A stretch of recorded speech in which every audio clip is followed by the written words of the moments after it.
Family looking for answers after suicide at Laval, Q. Immigration Holding Center, CBC News. Denise Thole says her brother, Bryan Stone, was a loving person. "He was the best brother I could have asked for," said Thole. "He loved adventures and took me on some in my younger years, and I have great memories of that.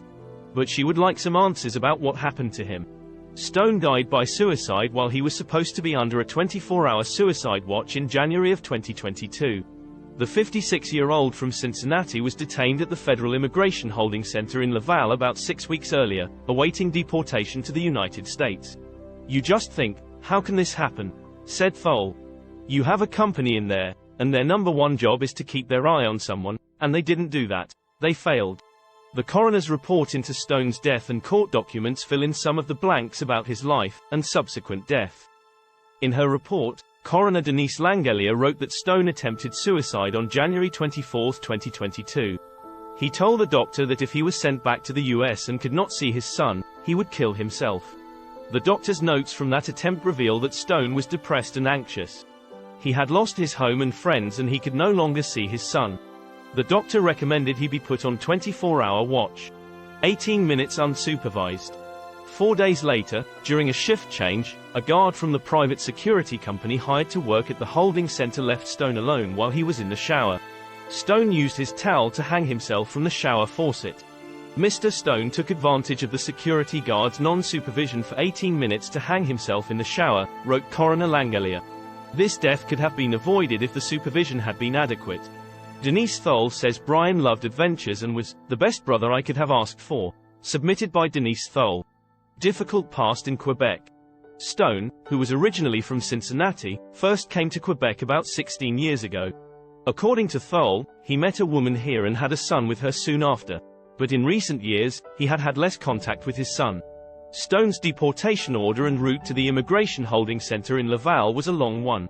Federal court records show that Stone arrived in Canada in 2006.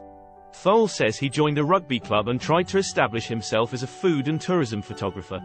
Bryan Stone, left, and Denise Thole, right. Stone was supposed to be under constant watch.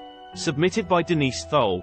He and the child's mother fell out after the birth of their son. He was charged and convicted of assaulting the woman. He received a 3-year suspended sentence and in 2016 was ordered to leave Canada.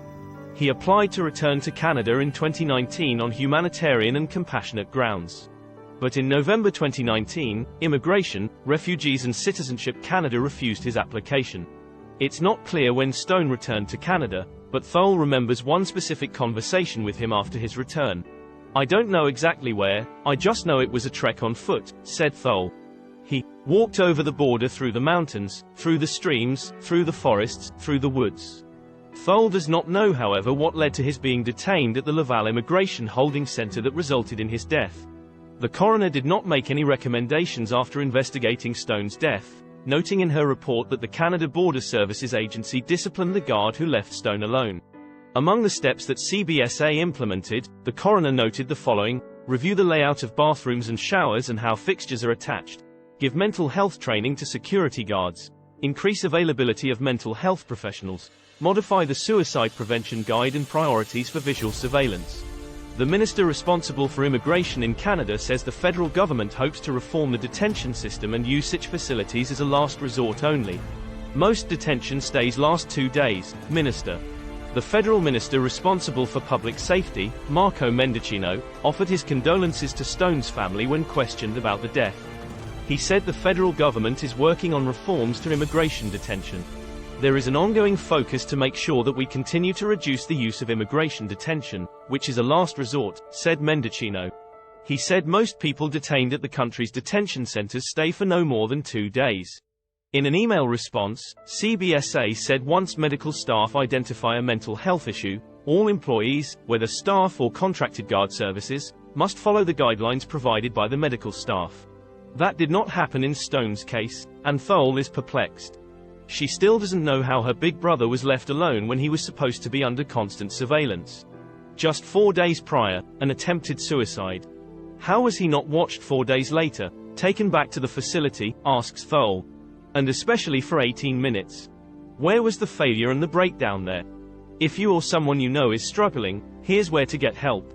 Talk Suicide Canada, 1-833-456-4566, phone, 45645, text between 4 p.m. and midnight ET, Kids Help phone, 1-800-668-6868, phone, live chat counseling on the website. Canadian Association for Suicide Prevention. Find a 24-hour crisis center.